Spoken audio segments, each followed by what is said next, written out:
दिन शुक्रवार सुबह 11:30। तारीख 18 फरवरी 2022। ये वो वक्त था जब अदालत ने 13 साल तक आतंक से मिले जख्मों का दर्द सहने वाले अहमदाबाद को इंसाफ दिया। अहमदाबाद में 2008 में हुए सीरियल ब्लास्ट में 56 लोगों की जान गई थी, जिसमें विशेष अदालत ने धमाकों के 49 गुनहगारों को सजा दी है। 38 के लिए सजाए मौत मुकर्रर की गई, वहीं पर 11 को ताउम्र कैद में रखने की सजा दी गई। फैसला ऐतिहासिक है क्योंकि देश के इतिहास में पहली बार एक साथ 38 लोगों को फांसी की सजा सुनाई गई है। इससे पहले केवल राजीव गांधी हत्याकांड ही था जिसमें एक साथ 26 लोगों को सजा सुनाई गई थी। 8 फरवरी को सिटी सिविल कोर्ट ने 78 में से 49 आरोपियों को यूएपीए गैर कानूनी गतिविधियां रोकथाम अधिनियम के तहत दोषी करार दिया था। इनमें से एक दोषी अयाज सैयद को जांच में मदद के लिए बरी किया जा चुका है, जबकि 29 आरोपी सबूतों के अभाव में बरी हो चुके हैं। फैसले के वक्त कोर्ट ने धमाकों में मारे गए लोगों के परिजनों को 1-1 लाख रुपए, गंभीर घायलों को 50,000 और मामूली घायलों को 25,000 रुपए की मदद देने का भी आदेश दिया है। 26 जुलाई 2008 यह वही दिन था जब 70 मिनट के दौरान 21 बम धमाकों ने अहमदाबाद की रूह को हिलाकर रख दिया था। शहर भर में हुए इन धमाकों में 56 लोगों की जान गई थी, जबकि 200 लोग घायल हुए थे। धमाकों की जांच पड़ताल की गई। कई साल तक यह जांच चली और करीब 80 आरोपियों पर मुकदमा चला। पुलिस ने अहमदाबाद में 20 एफआईआर दर्ज की थी, जबकि सूरत में 15 अन्य एफआईआर दर्ज की गई थी, जहां विभिन्न स्थानों से जिंदा बम भी बरामद किए गए थे। ब्लास्ट के बाद गुजरात की पुलिस ने, सूरत पुलिस ने 28 जुलाई और 31 जुलाई 2008 के बीच शहर के अलग अलग इलाकों से 29 बम बरामद किए, जिनमें से 17 वराछा इलाके में और अन्य कतारगाम, महिदरपुरा और उमरा इलाके में मिले थे। जांच में पता चला कि गलत सर्किट और डेटोनेटर की वजह से इन बमों में विस्फोट नहीं हो पाया था।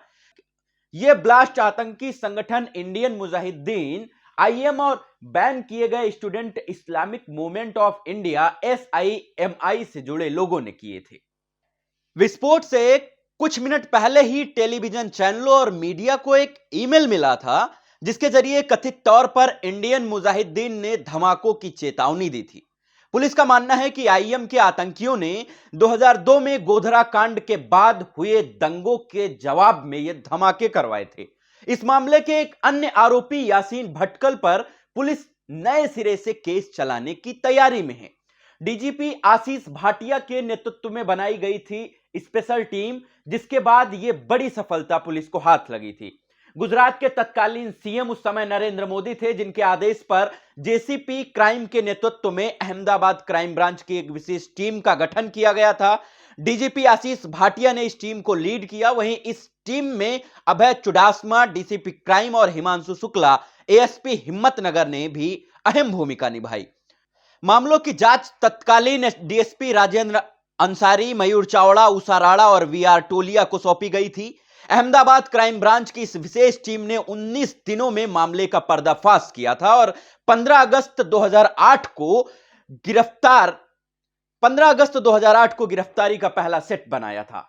78 आरोपियों के खिलाफ मुकदमे की शुरुआत हुई। अदालत की ओर से सभी 35 एफआईआर को एक साथ जोड़ देने के बाद दिसंबर 2009 में 78 आरोपियों के खिलाफ मुकदमे की शुरुआत हुई थी। इनमें से एक आरोपी बाद में सरकारी गवाह बन गया था। मामले में बाद में 4 और आरोपियों को गिरफ्तार किया गया था, लेकिन उनका मुकदमा अभी तक शुरू नहीं हो पाया है। मामले की सुनवाई के दौरान अभियोजन ने 1100 गवाहों का परीक्षण किया था। सरकारी वकीलों में एचएम ध्रुव, सुधीर ब्रह्मभट्ट, अमित पटेल और मितेश अमीन, जबकि बचाव पक्ष में एमएम शेख और खालिद शेख आदि शामिल रहे थे। स्पेशल टीम ने महज 19 दिनों में 30 आतंकियों को पकड़कर जेल भेज दिया था। इसके बाद बाकी आतंकी देश के अलग अलग शहरों से पकड़े जाते रहे। अहमदाबाद में हुए धमाकों से पहले इंडियन मुजाहिदीन की इसी टीम ने जयपुर और वाराणसी में भी धमाकों को अंजाम दिया था। देश के कई राज्यों की पुलिस इन्हें पकड़ने में लगी हुई थी, लेकिन ये एक के बाद एक ब्लास्ट करते गए। अहमदाबाद धमाकों के दूसरे दिन यानी 27 जुलाई को सूरत में भी सीरियल ब्लास्ट की कोशिश की गई थी, लेकिन टाइमर में गड़बड़ी की वजह से बम नहीं फट पाए थे। इस मामले में सूरत में 15 और अहमदाबाद में 20 शिकायतें दर्ज की गई थी। देश के अलग अलग शहरों से कुल 78 लोगों को अरेस्ट किया गया था। ब्लास्ट में शामिल 8 अन्य आरोपियों की तलाश अभी भी जारी है। सीरियल ब्लास्ट का मास्टरमाइंड यासीन भटकर दिल्ली की जेल में, जबकि अब्दुल सुभान उर्फ तौकीर कोचीन की जेल में बंद है।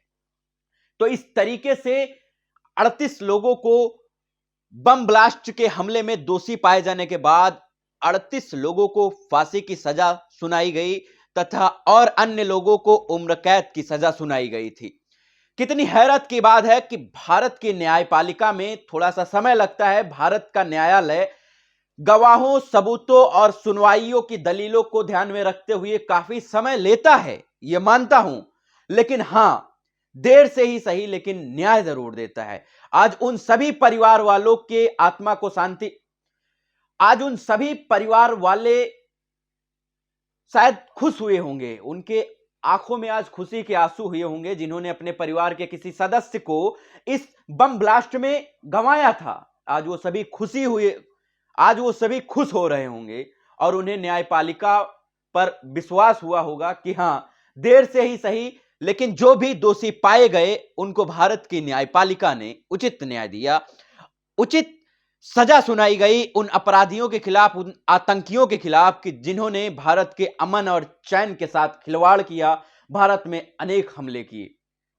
साथ ही इस हमले में जिनकी भी मृत्यु हुई थी, जिन्होंने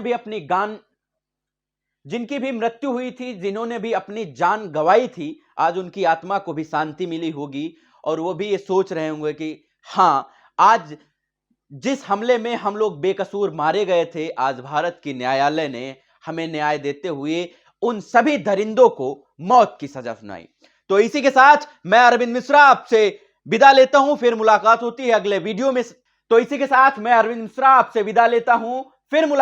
एक अगले वीडियो में एक नई स्टोरी के साथ। फिर मुलाकात होती है एक नए वीडियो में। तब तक के लिए नमस्कार। आप देखते रहें हमारा न्यूज चैनल KPPN।